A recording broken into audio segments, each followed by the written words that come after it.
I've tried hundreds, maybe even thousands of pairs of shoes at this point, and I've learned that price has very little to do with comfort. Some of my most expensive shoes are my most painful, and some of my best, most comfortable finds are actually surprisingly affordable. So today I'm sharing my best shoe hacks I've learned along the way that genuinely make a difference. First up, my biggest tip as to how to prevent blisters and rubbing and any sore points that you might have with shoes that are just a little bit too stiff. And this applies to both flats and heels, but the biggest, easiest hack is to use a little bit of deodorant. I'm not talking the spray on one, but you can get those stick ones. And I know that sounds bonkers, but trust me, this genuinely works. And I used to use a custom made little stick from Dr. Scholl's, but for some reason they discontinued that and it worked very, very well. But as I found out when they discontinued it, actually deodorant works just as well. So if you do know that you have any sore points, maybe around the ankle, maybe around your toes, just rub a little bit of deodorant on your feet, and it is honestly a game changer in just making sure that the area doesn't rub, and it really does reduce rubbing and prevents blisters from forming. Such a good trick, and it's super affordable. You probably already have deodorant lying around the house. Give it a go. It is genuinely great. For shoes that you already know are a little bit stiff and you don't think that deodorant's going to cut it, Moleskin patches are a total game changer. And I didn't even know what a Moleskin patch was up until about a year ago, but they're basically these patches that you can apply either to your skin or to the shoe, and it really reduces friction and rubbing because it absorbs a lot of the friction that rubs between your skin and the shoe. So it acts as a buffer, and these are fantastic. You can get them in all shapes and sizes. I just get mine in sheets. I can cut them to size so you can cover as big an area as you need, and they are so great. You can do just tiny patches if you want. You can do bigger areas if you need to, and as I said, you can put them directly on the shoe or you can do them on your skin. I generally tend to put it on my skin just because I would prefer not to apply things to my shoes where I can avoid it. And these work so well. You can even pop a few in your bag if you know that you're wearing some new shoes, or if you know you're wearing some that aren't that comfortable. If you have a sore point forming, you can just pop this on your skin and it will save your feet. They are so good, so affordable, and it actually means that you might be able to use some of those more stiff shoes that you're a bit scared of, because these genuinely have such a huge impact. My second tip is a pre-sale one, but it is to choose your materials carefully, and this applies to both flats and to heels again, but the material will have the biggest factor on the overall comfort of the shoe that you're choosing. For me, when it comes to heels, my preference is always suede because it's much softer and can really mold to your foot, making for a much more comfortable experience. There's a lot more flexibility than something like a patent leather, which is generally a lot more stiff. If I do want something that's a little bit more all-weather appropriate, maybe more suitable for summer, then I'll go for a kid leather. Generally speaking, patent leather isn't my first choice in terms of comfort. It can depend on the shoe, and I do have some patent leather styles, but those aren't my first choice when it comes to finding something that's really comfortable. A kid leather is going to be much more flexible in general and be a bit more malleable, so it can stretch and mold to your feet, which makes the biggest difference when it comes to how comfortable a high heel feels. For flats, my absolute preference is a woven or a knitted fabric because again, you just get that malleability which you just don't get with stiffer materials. I've had patent leather flats before and I've never found one that's really comfortable. I've owned some from Jimmy Choo, from Salvatore Ferragamo, you know, supposedly very luxurious brands which really invest in their leather.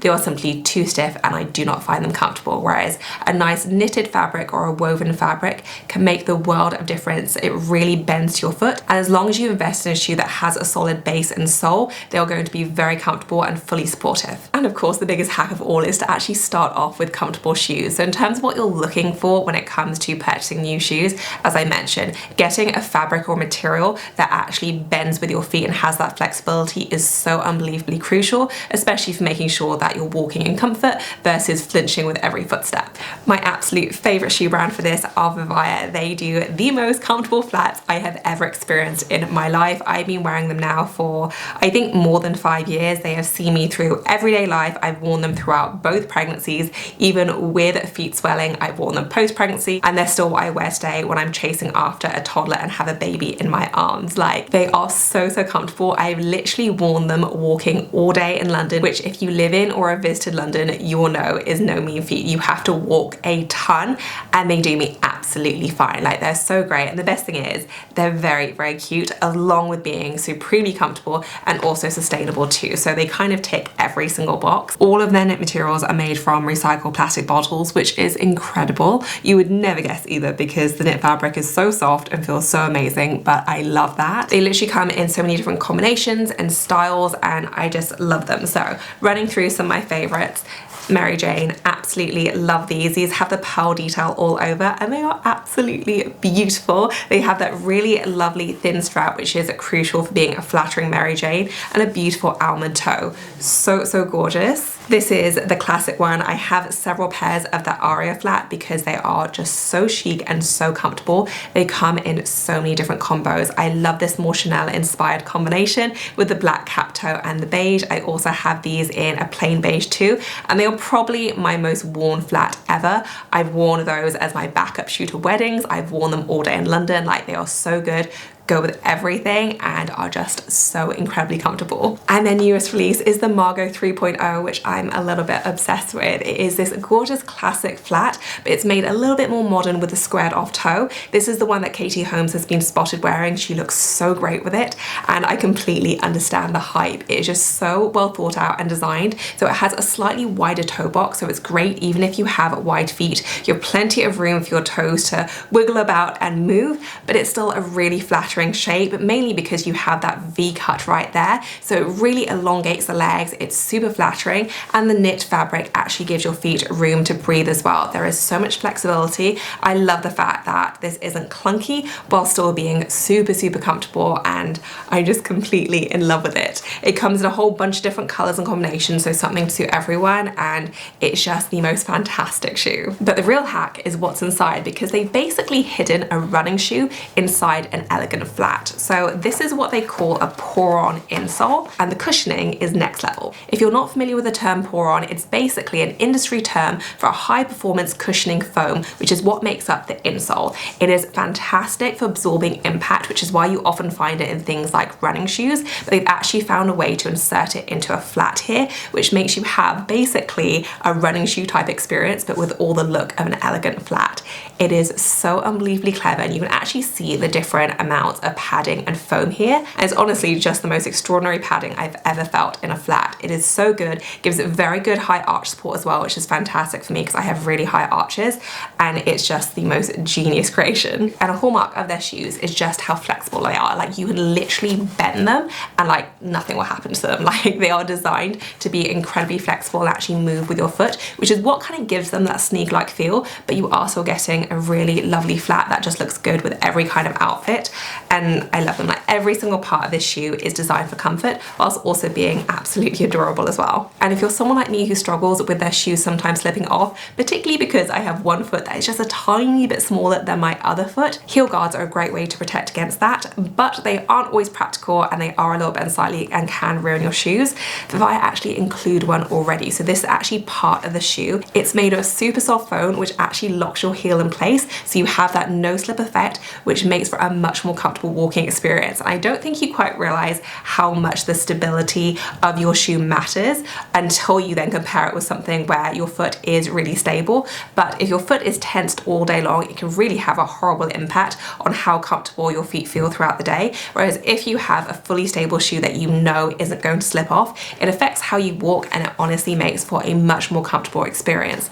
This is just so clever. I honestly don't know why every flat doesn't include this, but these are so clever and honestly such a game changer for a comfortable shoe. And the best thing of all is you can machine wash these, so you can literally throw them in the washing machine and they come back sparkling clean. You can also spot clean these as well, which is what I've done with mine for many years. I think my oldest pair are 5 years old and they genuinely still look so good because they are just so easy to maintain. You don't have to worry about the elements, or if you have young kids, having things spilt on them, because they are just a breeze to maintain and still look good after years and years of wear. Vivaia were kind enough to partner with me on this video. I will link up all my favorite styles, including the new and amazing Margot flat down below if you wanted to check any of them out. I will also list the exact combos that I have, which are just my absolute favorites because there are a lot of different styles and color combos to choose from. They were kind enough to give me a discount code as well, so you can take 12% off any pair of shoes with my code CHASE12. Would highly recommend if you do struggle to find comfortable flats like I do.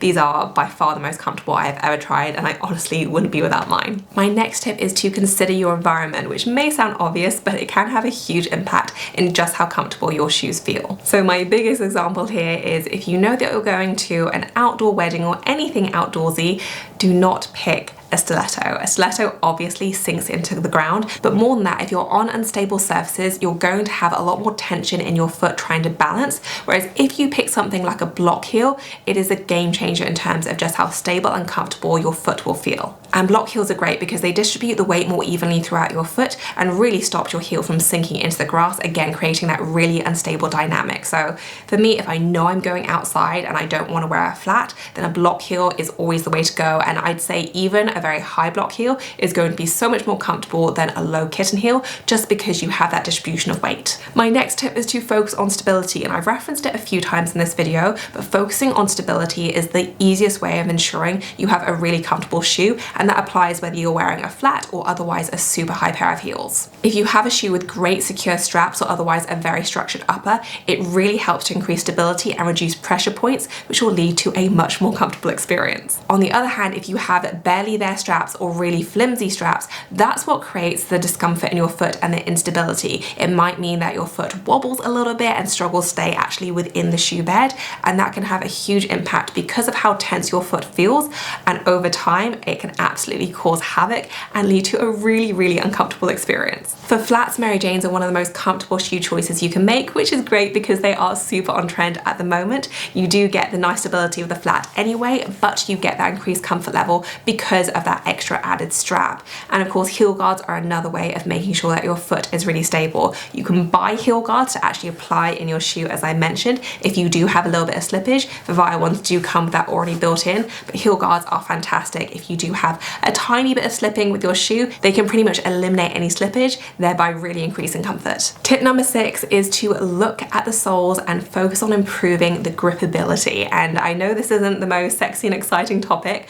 but how grippy your soles are can make a huge difference in terms of how stable and how comfortable your shoe is. And I've learned this from experience. I saved a pair of beautiful Jimmy Choo heels for New Year's Eve many years ago, wore them for the first time. It was a little bit rainy outside, and if you own a pair of Jimmy Choos, you will know they come with a very beautiful, very luxurious, completely smooth sole, and I completely went flying. I slipped on the tiles and just thankfully hit my butt, but it was both painful and very embarrassing, and that was because Jimmy Choo has literally no grip on their soles at all. You can of course take your shoes to a cobbler to get a grippy sole applied. A lot of people don't want to do that because you don't necessarily want to apply something practical and maybe not that attractive onto your pair of luxury shoes, but even scuffing up the sole will actually improve how grippy your shoes are and really reduce the likelihood of you slipping and embarrassing yourself like I did. So that's always something I look at. If I get a pair of shoes and you have that smoothness, I absolutely make it a priority to make sure that they are scuffed up a little bit,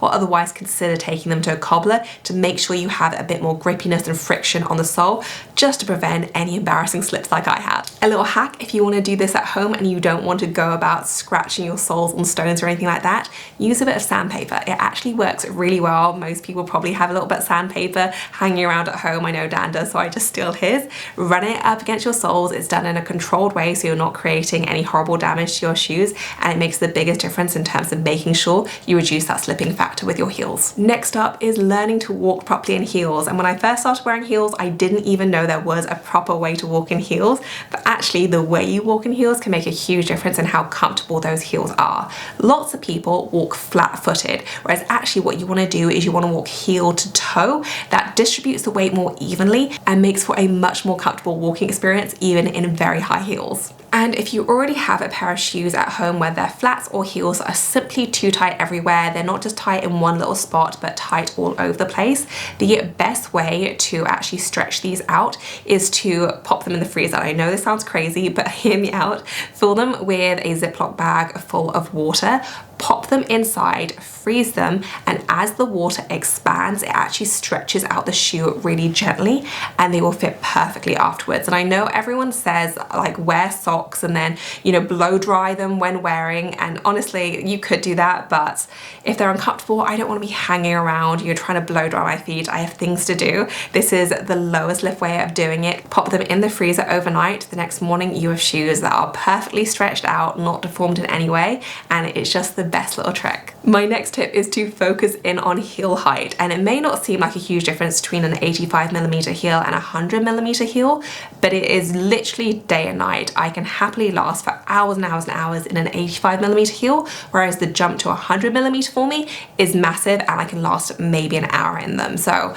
definitely try and find your comfort point when it comes to high heels, because it can make a huge amount of difference. So for me, comfort very much comes from thoughtful design and quality materials. The odd hack really helps as well. Very much not about price though. As I said, I have some expensive shoes which are just horribly painful. I have some really affordable styles which are just my go-tos and so comfortable. So don't judge shoes just based on price, but also look at the design and also the quality of the materials and apply hacks as and when needed. I hope you guys enjoyed this video. If you have any hacks or tips of your own, please leave them for me down below. I would love to read about them. I'm sure other people would as well. And as always, I will see you in my next one.